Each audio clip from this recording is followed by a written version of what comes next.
నిజామాబాద్ జిల్లాకు వస్తే ఉమ్మడి నిజామాబాద్ జిల్లాలో బీఆర్ఎస్కు మరో షాక్ తగిలినట్టుగా తెలుస్తుంది. నిజామాబాద్ జిల్లా కేంద్ర సహకార బ్యాంక్ చైర్మన్పై డైరెక్టర్ తిరుగుబాటు చేశారు. ఈ నెల 4న డీసీసీబీ చైర్మన్ పోచారం భాస్కర్ రెడ్డిపై అవిశ్వాస తీర్మానం నోటీసులు కూడా పెట్టారు. ఇక ఈ నెల 4న డీసీసీబీ చైర్మన్ పోచారం భాస్కర్ రెడ్డిపై అవిశ్వాస తీర్మానాలు పెట్టారు.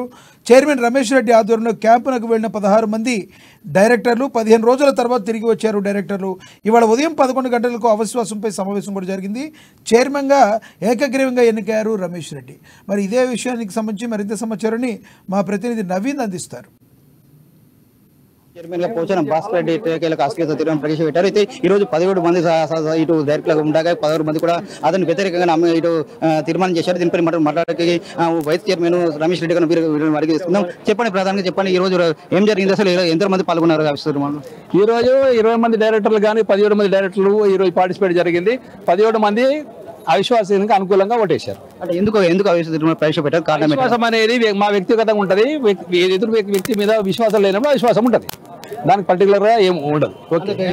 మరో సమావేశం ఏర్పాటు చేస్తున్నారు. ఈ సమావేశం అనేది ఫార్మల్ గా నేను వైస్ చైర్మన్ కనుక చైర్మన్ ఎన్నుకోవాల్సి ఉంటుంది. 26 నాడు ఫార్మల్ గా దానికి ఎలక్షన్ ఉంటుంది. అంటే వచ్చే ఎన్నికల చైర్మన్ గా రమేష్ రెడ్డి పూర్తిగా నమ్మకం ఉంది నాకు. 26 తారీఖున నేనే చైర్మన్ అయితే నాకు నమ్మకం ఉంది నాకు. ఓకే, దీనిపై మనతో మాట్లాడుతుంది మరో డైరెక్టర్ బారా గంగారెడ్డి గారిని వెరైటీ తెలుసుకుని చెప్పండి, ఈ రోజు అవిశ్వాస తీర్మానంలో ఎంతమంది పాల్గొన్నారు, ఎంతమంది ఆయనకు వ్యతిరేకంగా చైర్మన్ కు వ్యతిరేకంగా వేశారు?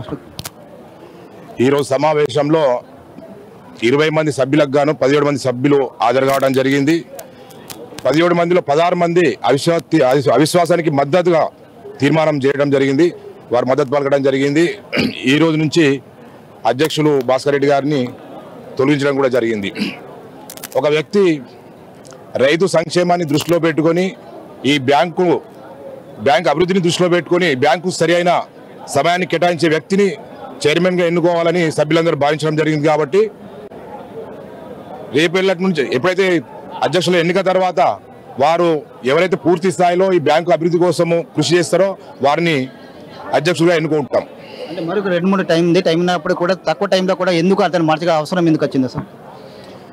అంటే చాలా రోజుల నుంచి సభ్యులలో ఒక అసంతృప్తి ఉంది.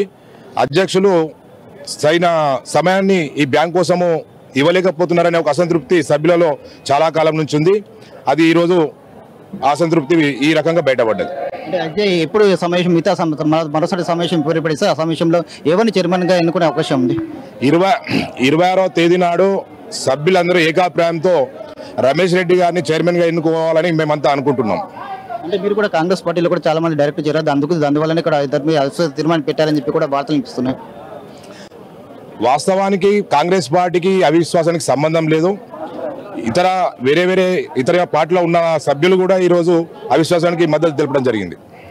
ప్రధానంగా కూడా చెప్తున్నా. అయితే ఇక్కడ ఉన్నటువంటి మొత్తం 17 మంది సభ్యులు పాల్గొన్నారు. 16 మంది కూడా చైర్మన్ భాస్కర్ రెడ్డికి వ్యతిరేకంగా ఇక్కడ తాము మద్దతు పలకడానికి అందువల్లనే కూడా అవిశ్వాసాన్ని కూడా నెగ్గిందని చెప్పి చెప్తున్నారు. అయితే ముఖ్యంగా ఇటు డీసీసీ చైర్మన్ ఉన్నటువంటి భాస్కర్ రెడ్డి కూడా ఇక్కడ టైం ఇవ్వడం అని చెప్పి అభివృద్ధి కూడా పాల్పడడం లేదు, సంస్థ అభివృద్ధి కూడా పాల్పడడం, అందుకే అదిపై ఇక్కడ అవిశ్వాస తీర్మానం పెట్టారని చెప్పి అయితే కాంగ్రెస్ పార్టీకి దీనికి ఇలాంటి సంబంధం అని చెప్పి అది పొలిటికల్ వేరే ఇక్కడ ఉన్నటువంటి సంస్థ ఏది వేరే పూర్తిగా వేరే చెప్తున్నారు. అయితే ఈ నెల వచ్చి 26న మరోసారి సమావేశం పెట్టేసి అక్కడ ఉన్నటువంటి రమేష్ రెడ్డిని చైర్మన్ గా ఎన్నుకునే అవకాశం ఉందని చెప్పి కూడా డైరెక్టర్లు చెప్తున్నారు. అయితే దీనికి సంబంధించి కూడా ఇప్పటికీ కూడా రమేష్ రెడ్డి కూడా ఇటు పూర్తిగా తనకు అయ్యే అవకాశాలు ఖచ్చితంగా ఉన్నాయని చెప్పి వచ్చే 26న కూడా తాను చైర్మన్ గా ఎన్నికే అవకాశం ఉందని చెప్పి కూడా రమేష్ రెడ్డి చెప్తున్న పరిస్థితి మొత్తం కనిపిస్తుంది. మొత్తం